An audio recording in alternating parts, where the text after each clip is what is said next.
Assalamualaikum warahmatullahi wabarakatuh. Kembali lagi di channel Kisah Warganet. Di kesempatan kali ini, saya akan membawakan sebuah cerita yang berjudul Teror dari Mereka. Cerita yang ditulis oleh akun Twitter yang bernama Fajar Harahap. Sebenarnya cerita kali ini kelanjutan cerita dari teror di asrama yang ditulis masih sama oleh Kak Fajar.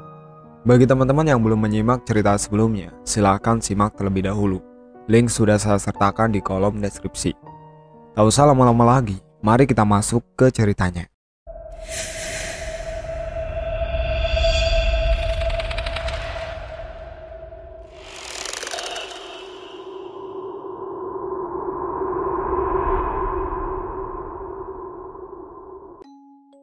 Ini bukan dongeng atau cerita biasa, tapi sebuah kisah teror kelam yang pernah terjadi di kontrakan yang aku dan teman-temanku tempati. Sejak masa asrama selesai, aku dan teman-teman kelasku, Jamie, Valdi, Doki, Hilmon, dan Ramdan, telah sepakat untuk ngontrak rumah. Ya, menurut kami ngontrak rumah banyak keuntungannya, mulai dari mengerjakan tugas bersama, hingga saling mengingatkan jika ada perkuliahan. Jadi nggak akan telat atau kesiangan. Kontrakan kami berada di salah satu perumahan yang jaraknya tidak terlalu jauh dari kampus. Kontrakannya cukup luas dan memiliki 2 lantai. Lantai 1 terdapat ruang TV, 2 kamar tidur, kamar mandi, dan dapur. Lantai 2 terdapat 3 kamar tidur, kamar mandi, dan gudang. Sebelum menempati kontrakan, kami semua melakukan survei ke rumah yang akan kami tempati.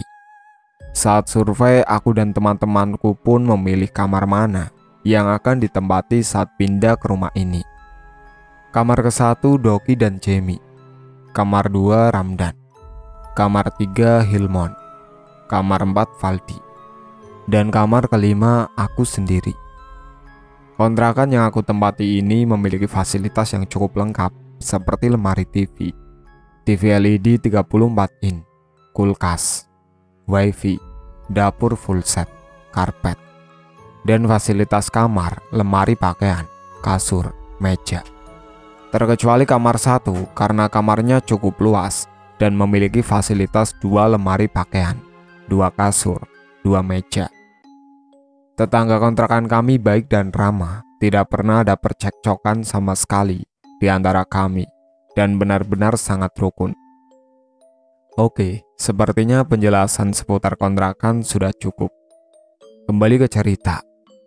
Hari pertama pindah ke kontrakan, aku sangat bersemangat karena akhirnya bisa terbebas dari teror mengerikan saat di asrama. Cerita yang sebelumnya yang sudah saya upload. Jujur kontrakan ini sangat nyaman karena selain luas, fasilitasnya pun lengkap. Minggu pertama dan seterusnya tidak ada hal aneh yang terjadi. Kontrakan terlihat normal, walau ruang TV dan dapur sedikit berantakan. Maklum, penghuninya cowok semua. Beres-beresnya kalau mau ada orang tua datang doang. Oh iya, kamar 3 ini kan tepat di atasnya kamar 1. Lantai kamar 3 ini berbeda dengan lantai kamar 4 dan 5. Lantainya terbuat dari kayu. Jadi aktivitas yang dilakukan Hilmon di kamarnya bisa terdengar oleh Jamie dan Doki, walau samar-samar. Contohnya, jika Hilmon melangkah dan menggeser lemari. Seret, dak. Suara lemari saat dibuka atau ditutup. Kehidupan kami di kontrakan cukup sibuk karena perkuliahan sudah mulai memasuki semester 3. Padatnya perkuliahan dan banyaknya tugas membuat kami jarang berada di kontrakan. Sampai suatu malam, jam menunjukkan pukul 7 malam. Aku, Doki, dan Jamie sedang di ruang TV, duduk santai sembari menonton TV. Sepeda aku taruh dalam gak apa-apa kan ya? Kata Jamie membuka pembicaraan. Bannya bocor, mager nambal. Lagian ngampus kan aku boncengan sama Lucky. Lanjutnya. Sewaktu asrama, Jamie biasa membawa sepeda BMX untuk berangkat kuliah. Karena jarak dari asrama ke fakultas lumayan jauh, walau masih satu lingkungan kampus. Asrama di belakang dan fakultas di depan dekat pintu keluar mobil. Ya sudah, simpen di situ aja, jawab Doki, menunjuk ke dekat kulkas. Iya, simpen situ aja, biar nggak ngalangin jalan juga, kataku. Siap, kata Jamie. Jamie pun langsung berdiri dan memasukkan sepedanya untuk disimpan dekat kulkas. Tak lupa menutup pintu karena sudah malam. Terdengar suara motor masuk ke garasi. Selang beberapa menit kemudian, terdengar suara ketukan pintu. Terlihat Ramdan dan Hilmon membuka pintu. Habis dari mana loh? Jam segini baru balik, tanya Jamie. Kerja kelompok, jawab Ramdan. Kelompok lu gak kumpul, lanjutnya. Ini lagi kumpul, jawabku. Kebetulan aku sekelompok dengan Jamie dan Doki. Oh iya, lupa aku. Kalian bertiga kan sekelompok, lanjut Ramdan. Lagian tugas kelompok kita udah dikerjain dari kemarin, kata Doki. Waktu pun berlalu, jam sudah menunjukkan pukul 10:30 malam. Satu persatu masuk ke kamarnya masing-masing. Aku pun naik ke lantai 2 untuk masuk ke kamar. Rasanya ingin segera tidur karena besok akan ada perkuliahan jam 7 pagi. Aku terbangun karena haus. Tak lama setelah aku minum air yang ada di meja kamar, terdengar ada suara batu kerikil yang dilempar ke kaca jendelaku. Aku pun melihat jam menunjukkan pukul 2 malam. Jadi kasurku ini dekat jendela yang menghadap ke bagian depan rumah. Dari kamarku di lantai 2 ini, terlihat jalan depan komplek rumah. Siapa sih malam-malam lemparin batu ke jendela rumah orang? Kataku sambil membuka gorden dan melihat keluar jendela. Betapa kagetnya aku melihat sosok pocong dengan kain putih kotor bercak-bercak bekas tanah gitu, dengan muka hitam dan matanya merah menyala menatapku. Sontak aku pun menutup gorden dan menutup seluruh tubuhku dengan selimut. Ini apaan lagi? Waktu di asrama Teteh Kuntai, sekarang Poci, kataku dalam hati. Saat itu aku langsung membaca doa-doa yang terlintas di pikiranku. Selang beberapa menit terdengar suara ketukan pintu kamarku. Tok, tok, tok. Suaranya pelan dan berjeda. Aku merasa lega, ternyata ada teman sekontrakanku yang belum tidur. Segeralah aku membukakan pintu. Saat kubuka pintu ternyata tidak ada siapa-siapa. Tanpa berpikir panjang, aku pun langsung menutup pintu dan menguncinya. Aku langsung loncat ke kasur dan menutup sekujur tubuhku dengan selimut. Aku berusaha untuk tidur kembali dengan memejamkan mata. Rasanya malam ini ingin cepat berlalu. Tak lama setelah itu aku pun tertidur. Malam pun berlalu, aku terbangun pukul 5 pagi. Semalam mimpi apa beneran ya?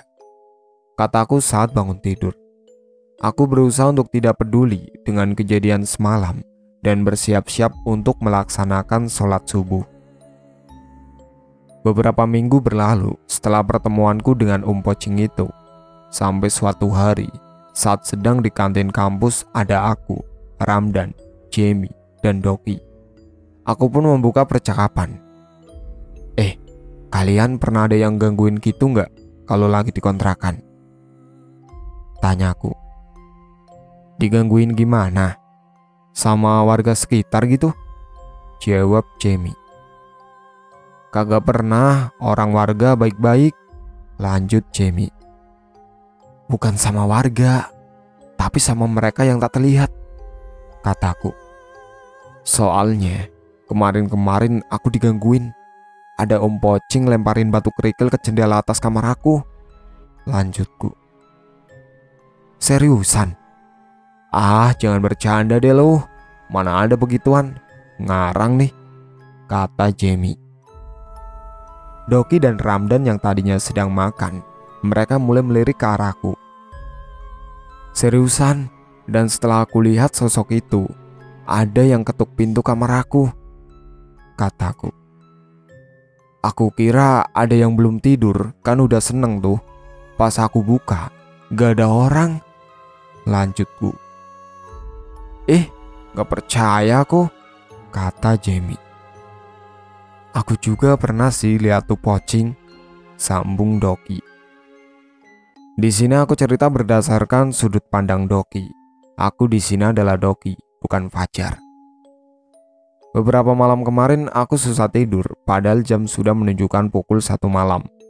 Entah kenapa tidak terasa ngantuk sedikit pun. Badanku segar. Meski lampu kamar mati, aku masih bisa melihat dengan jelas Jamie yang tertidur pulas di kasur ujung kamar. Jadi kasurnya Doki dekat dengan pintu masuk kamar, dan kasurnya Jamie dekat dengan jendela yang langsung ke bagian halaman depan rumah. Tiba-tiba aku kebelet, mules. Saat aku keluar kamar, lampu dapur mati. Sempat berpikir, anjir dimatiin lah, serem jadinya mau ke kamar mandi. Karena udah gak tahan, aku memberanikan diri untuk menyalakan lampu dapur dan bergegas ke kamar mandi. Saat ku buka kamar mandi, suara pintu kamar mandi itu menimbulkan suara yang sangat menyeramkan. Kaget gak ketulungan, aku lihat si Om Pocing berdiri di dalam kamar mandi dan menatapku dengan mata merahnya. Mukanya yang hitam rusak, terdapat darah dan nanah gitu. Baunya yang amis membuat aku mual. Aku hanya bisa menyebut nama Tuhanku dan berdoa. Rasanya aku ingin lari kembali ke kamar, namun sekujur tubuhku lemes karena takut. Setelah aku paksakan, akhirnya aku bisa kembali ke kamar. Tak terbayang antara jarak wajah aku dan Om Pocing hanya sekitar 100 cm. Sedekat itu aku dengan hantu.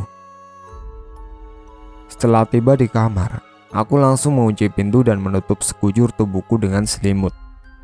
Muka hitam bermata merah menyala dengan penuh darah dan nanah masih terbayang-bayang. Aku sangat ketakutan. Kupaksa agar terpejam. Hingga akhirnya aku tertidur. Paginya aku terbangun pukul 10 pagi. Aku sudah melewatkan malam yang menyeramkan. Untung saja waktu itu hari Minggu, jadi tidak ada perkuliahan. Sudut pandang Doki selesai. Kembali ke sudut pandang Fajar. Mendengar cerita Doki seperti itu, semuanya pun mulai sedikit panik. Namun saat aku melihat muka Jamie, dia seperti tidak percaya akan cerita aku dan Doki. Nggak percaya aku sama beginian, kata Jamie.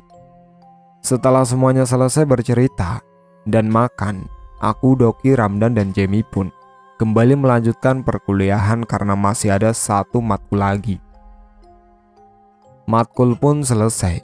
Aku dan teman-teman kontrakan pun langsung pada balik ke kontrakan karena waktu sudah menunjukkan pukul 4. Sampailah semuanya di kontrakan. Biasa aku dan yang lainnya kalau baru balik ngampus pada duduk dulu di ruang TV, istirahat karena lelah sudah ngampus seharian.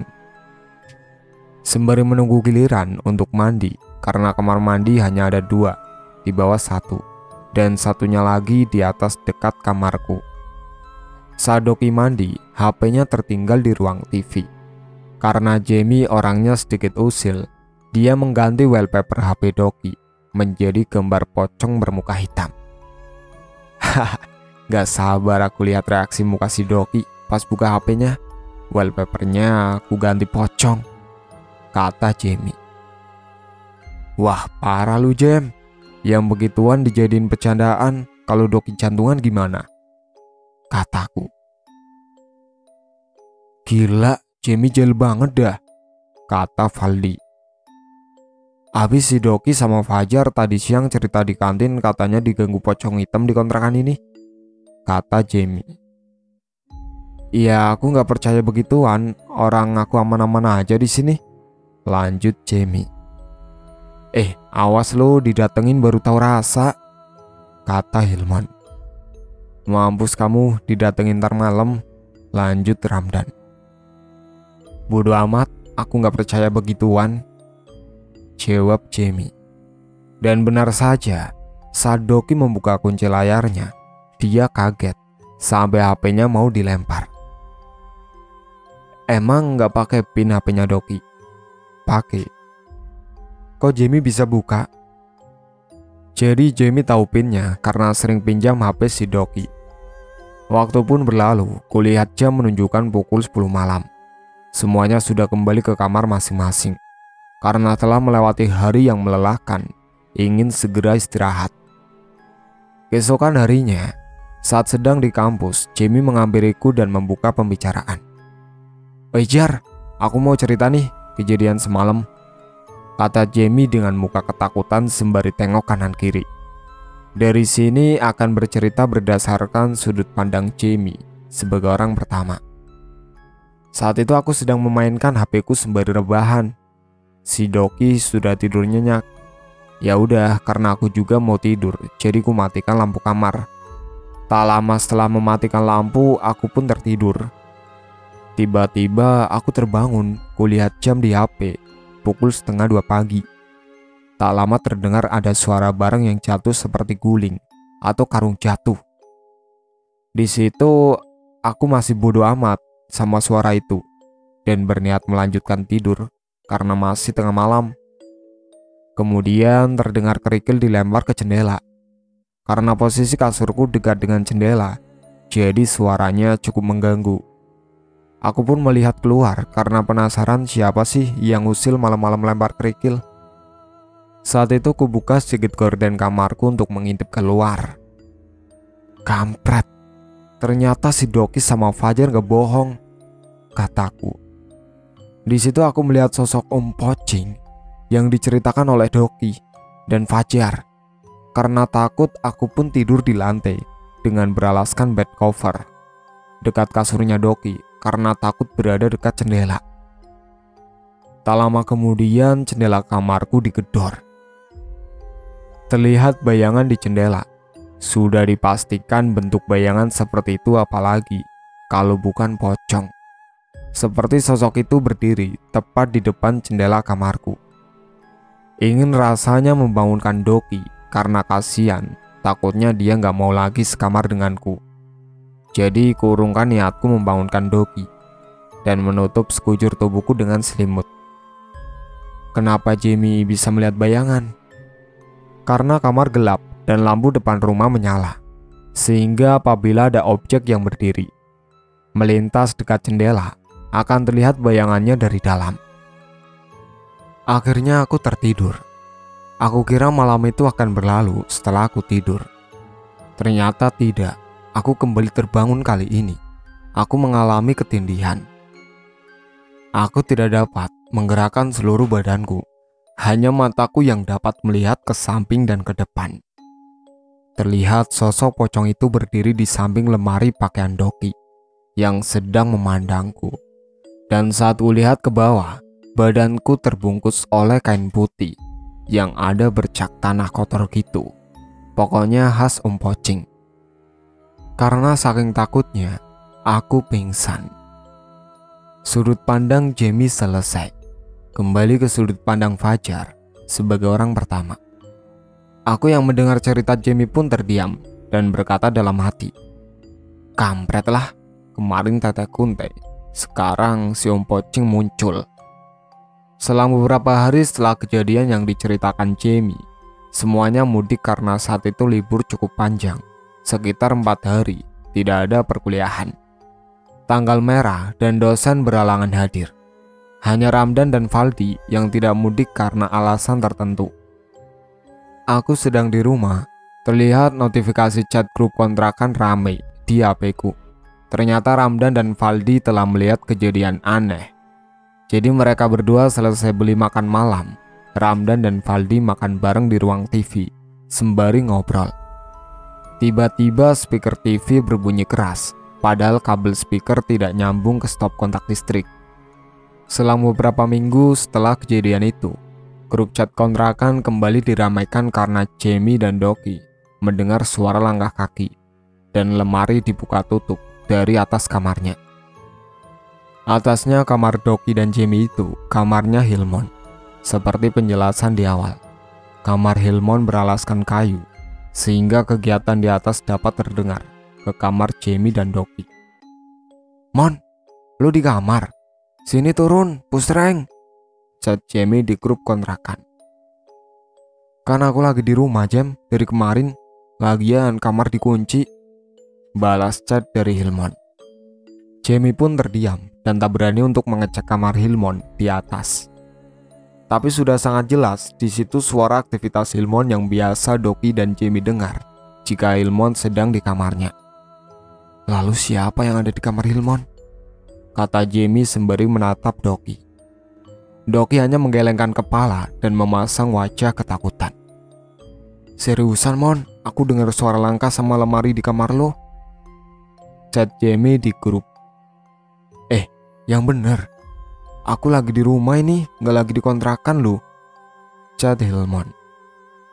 "Jangan nakut-nakutin lah, anjay," lanjutnya di grup chat.